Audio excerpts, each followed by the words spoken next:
Hello chess fans, this is Rick from Chess to Impress with a video on Wesley So Blunder and Brilliancy, which he actually played in two consecutive moves. He made a big blunder, followed it up on the next move with a great Brilliancy.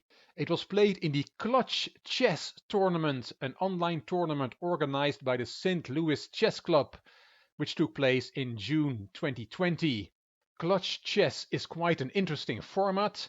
It's a series of knockout matches of 12 games, but there's a total of 18 points to play for because game 5 and 6 count double and game 11 and 12 count treble.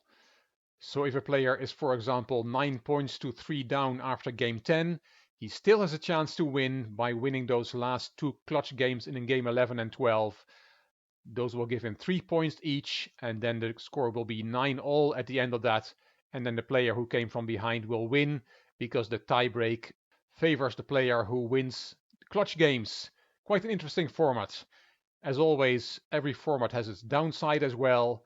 In this case, a player can lose a match after winning 8 games and losing 4. If he wins 8 games but loses the 4 clutch games, then he is losing the match 10 points to 8. Anyway, it's a very interesting format. 8 players were invited to this event. The top American players were there, apart from Hikaru Nakamura, and the world champion was there as well. Magnus Carlsen played Jeffrey Jung in the first round. But we're going to look at the match between Maxime Vachier-Lagrave and Wesley So. Vachier-Lagrave, the joint leader of the Candidates Tournament, he might be Magnus Carlsen's next challenger for the Classical World title against the American superstar Wesley So. So had a very good event. After 10 rounds he had a comfortable lead and things were going well for him as well in game 11. If So would win game 11, he would win the whole match. In game 11, Vachier-Lagrave had the white pieces and So on the black side. This is the position after the 45th move from Wesley So, king e6 to d5. If we look at the position, we see that white is an exchange ahead. Wesley So sacrificed an exchange a number of moves earlier. And black is completely winning here. Not only has he got 3 extra pawns, he also has a beautiful bishop on d4. And it's very hard to see how these pawns can be stopped. They cannot be stopped. Let's see what happened. g5 was played by Vachier-Lagrave, and here's an instructive move from Wesley So. h5. Keeping lines close, not giving white's rooks any elbow room for counterplay. Rooks want open files, and So is keeping those files closed on the king side. Rook d2, there's really nothing for white to do apart from waiting how black is going to continue. c3, there goes that pawn attacking the rook. Rook drop back, king c4, king f3, b4, king e4, and b3. Hitting that rook again, the rook dropped back. Nice picture this, those 2 pawns on the 3rd rank and the 2 white rooks on the bottom rank. The time control was 10 minutes for the whole game plus a 5-second increment per move. And what can you play here? Well, the most logical move, and of course Wesley So saw it, is c3, c2. And that is actually checkmating this rook. The rook cannot be taken yet because this pawn is pinned, but the rook is attacked and has no squares. What can you play here? For example, king f3. Then you can play bishop c3. The engine is at minus 29, and now one of white's rooks is lost. This pawn is no longer pinned, and this rook is still checkmated.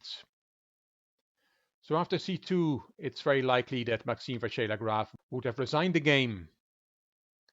But it is never too late to make a mistake. And here we see an example of a player relaxing too early. Wesley So still had 3 minutes and 40 seconds on the clock, and he played the terrible move b3, b2. He thought b2 would win, c2 would win, and it's true, but he had a little scare because this pawn can just be taken. Rook takes b2, the c pawn is pinned, cannot take the rook, and you just gave away one of your prized possessions, one of those 2 beautiful pawns.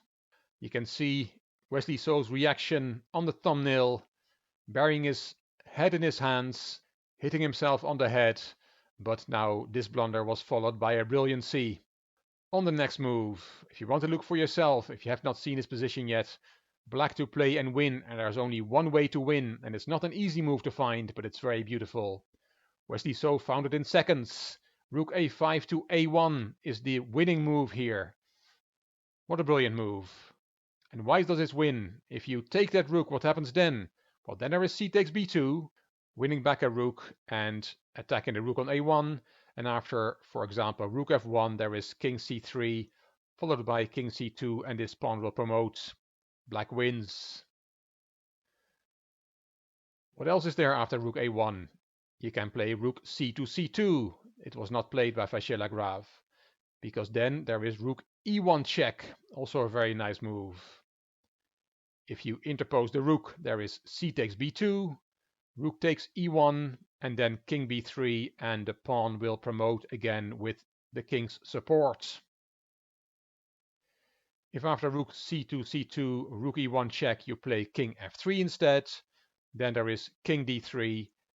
And if you want to hang on with something like rook a2, taking that rook out of the attack from the pawn, then black has a nice move, rook d1, with the threat of rook d2, and there's nothing you can do against that. For example, king g2, white hardly has any moves, then rook d2 wins. So all that after that brilliant move, rook a1, and we looked at rook takes a1, and we looked at rook c to c2. In the game, Vachier-Lagrave played the other rook to c2, rook b to c2, but then also black wins. Rook takes c1 was played by Wesley So, rook takes, and bishop takes f2. Is this really winning for black? Yes, it is. Vachier-Lagrave played rook c2, bishop e3, rook to g2, king b3, king d3, and how does black win now? Again, if you want to look for yourself, put the video on pause. How does black win here on the spot? Well, he played c3, c2. It looks like black is giving away that pawn. Vachier-Lagrave took it, but then there is e4 check, deflecting the king from the protection of the rook. And after king takes e4, king takes c2, Maxime Vachier-Lagrave resigned and had officially lost this clutch chess match. He also won the last game. There was still something to play for, because the clutch games also carry an amount of prize money. So Wesley So advanced to the semi-finals, where he played Fabiano Caruana, and as I'm recording this video, the result of that match is not yet known. But I wanted to show you this blunder followed by a brilliancy. In his interview after the game, Wesley So said about 51, b3, b2, I was wondering why he didn't resign. When I played b2, I was not happy at all, as I immediately realized what I had done. For a second, I thought I was even worse. I thought I completely messed it up. And then about this next move, rook a1, I wasn't sure it was winning, but I have no other move. If I give him another move, then he's better after rook b7. It's amazing, I had rook a1, and it was an amazing move indeed. A blunder followed up straight away by a brilliancy. Hope you enjoyed it. If you did, please give the video a thumbs up, please subscribe to the Chess to Impress channel, and please leave a comment. I will read them all and I will reply to them all. If you liked the video, it would be great if you could share it on social media by clicking the share button on YouTube. You can find me on Instagram, on Twitter and on Facebook. This is Rick for Chess to Impress. Thank you for watching.